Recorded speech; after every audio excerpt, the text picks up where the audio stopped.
Well, it's time to get with the program and abolish terms such as head boy and head girl that discriminates against those who do not identify as either. And that is the call from the Foundation for Education and Social Justice Africa. It believes outdated terms like these block access to leadership roles for the LGBTQI+ community. To help us unpack it, we're joined by the Foundation's Hendrik Makaneta. A very good morning to you, Hendrik. Thank you so much for joining us this morning. Now, let's look at life orientation as a subject, right? Let's look at what it teaches, the syllabus itself. It does not have, the necessary education that would, essentially equip kids in school, because, you're getting rid of head boy and head girl, and kids in school would want to know, why are you doing this? And then it goes back to the education that even just society in general has been lacking for the longest of time. And I speak of education of the LGBTQI+ community and the non-binary community. So when you have not even equipped society with, the information that is required for them to firstly stop being so abusive and vilifying, the communities, then you are now moving straight to scrapping the titles. How do you see that working if you haven't equipped the learners about why it is you'd be calling for this? Raising a very critical matter of educating society. I think that that is very, very important. We really have a duty to educate a society about each and every matter that affects them. But you will also agree with me that we also have the Constitution of the Republic, which guarantees the rights in Chapter 2 of the Bill of Rights. The rights of every learner to learn in a conducive environment. And so we really need to strike a balance to make sure that whilst we want to also educate a society or communities, at the same time, we must be able to protect the rights of learners irrespective of their gender status. That is why we have called on government to abolish the terms that are being used in relation to representatives of learners at school level, and that is head boy and head girl, with a view to accommodate non-binary learners, even those who may be coming from the LGBTQ community, as you have just said, including the transgender people. We must be able to create an inclusive education system which can be able to accommodate all of them, and not just the traditional way of doing things where you only have male and female or head boy and head girl, because the head boy and head girl excludes non-binary learners, as well as transgender, as well as, in actual fact, the entire LGBTQ community is excluded in that regard. So instead of head boy and head girl, what are you proposing exactly? We are proposing an approach of a president and perhaps a deputy president for representatives of learners. And of course, I know that many private schools have also been using, interchangeably. They are using head boy with head girl. They interchange that with a prefect. We do not have a problem with the concept of a prefect, because prefect on its own does not identify the gender. So prefect can carry on being used by those private schools, especially those who want to continue to use it. But for the sake of progress, I think that we can use common words such as president and deputy president. Mr. Makaneta, one of the biggest problems is that the heterosexual community has always made it a point to speak on behalf of communities it does not identify with. Have the conversations been had with the LGBTQI+ community as well as the non-binary community? Are we just speaking on their behalf when we haven't even asked them if this really is something that they too wish they could have at school? Well, we have initiated a debate with those that are affected, members of the LGBTQ community, The foundation has also been invited at one of the universities by the same community, where we will be sharing ideas. But at the same time, if you look at the learners at school level, in most cases, because they are young, you may find that they don't always have the proper channels or have someone to speak on their behalf. So as a foundation which exists primarily in the terrain of education, we felt that it is also our duty to ensure that we create a safe space for learning and teaching. And this includes protecting the rights of all learners, including non-binary learners, as well as transgender learners, and learners basically who were born with a different sex. You find that the learner was born a boy, but he or she wants to identify as a girl and does not want to be identified as a boy. So there are many such learners that we have come across within the terrain of education, and we feel that we are duty bound because in the absence of the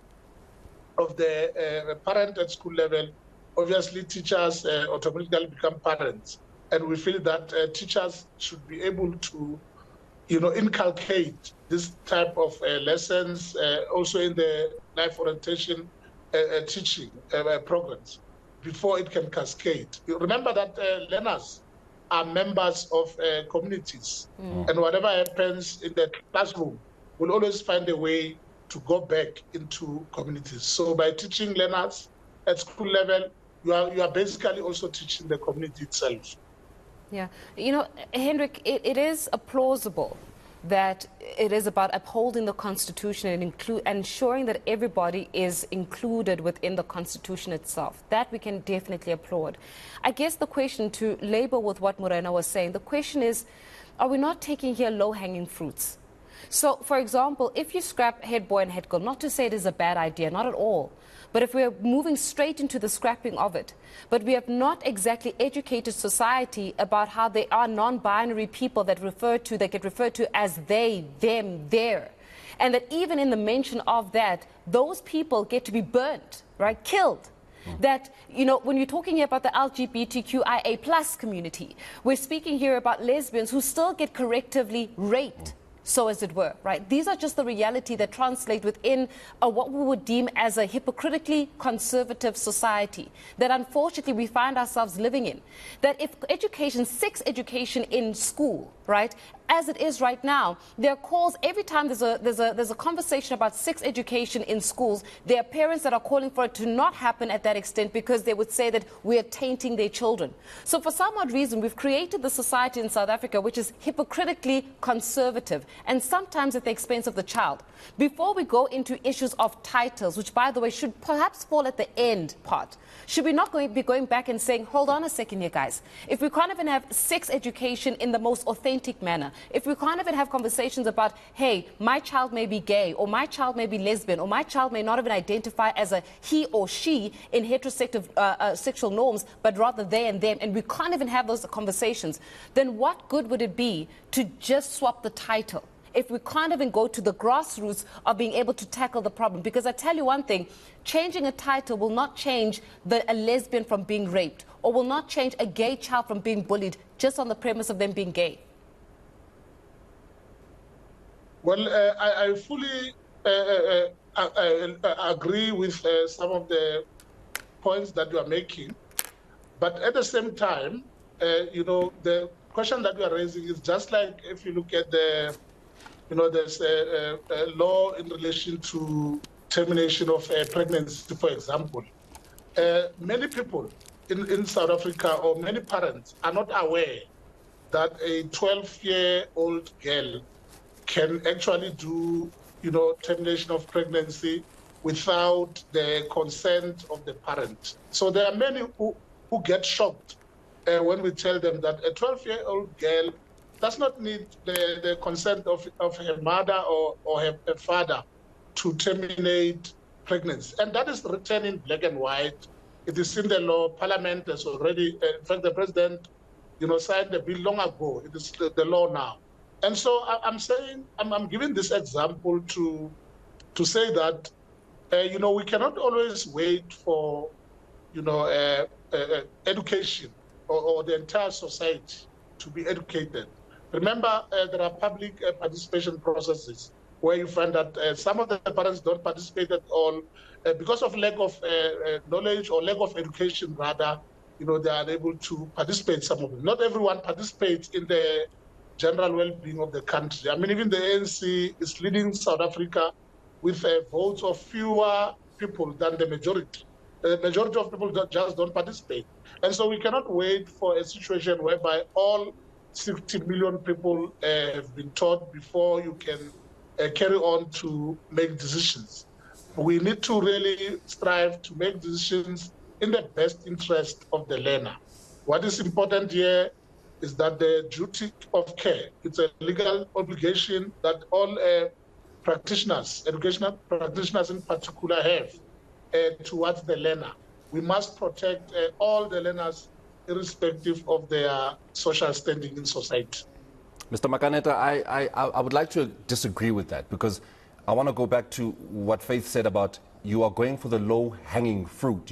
I feel it's misplaced to say that we cannot put that much focus on education, because when are you going to get to the point where you educate the 60th million person who will then understand that in this society we are cosmopolitan, we are different, we come from different backgrounds, we are different kinds of people.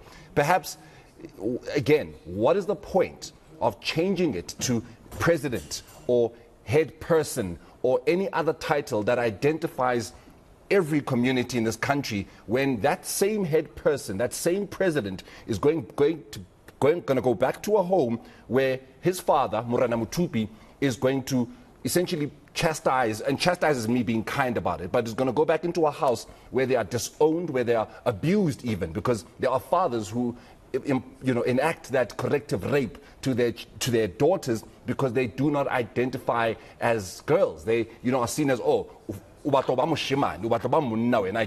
and yet you were born ulengwanyana. So you are now a head person. Your school is recognizing you. Your community is recognizing you, at least from a school point of view. But at home, I'm not even going back to her friends and everywhere else. Just in her home, she's got a father and an uncle that are correctively raping her, even though the school recognizes her. So we cannot say, I think, that let's not focus too much on education, because we need to keep it going. We can't keep it going until I, as Morana Mutupi, understand that my child does not recognize as a he or a she, but more a them and a they. So I'd like to just try and get your understanding as to, are you really saying that we need to let's wait on the education, let's just get it moving? Well, Mutupi, I think we cannot underestimate the importance of reaching out to parents with a view to provide the necessary education. I'm just saying that as and when we educate a society, we also cannot suspend the rights of the members of the LGBTQ community from participating fully in different structures within the terrain of education, particularly the leadership structures of learners. We have to do that.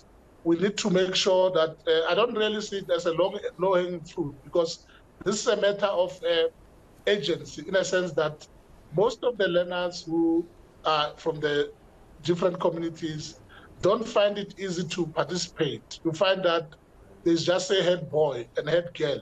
And whereas there's a learner who does not identify with the male or female or boy or girl.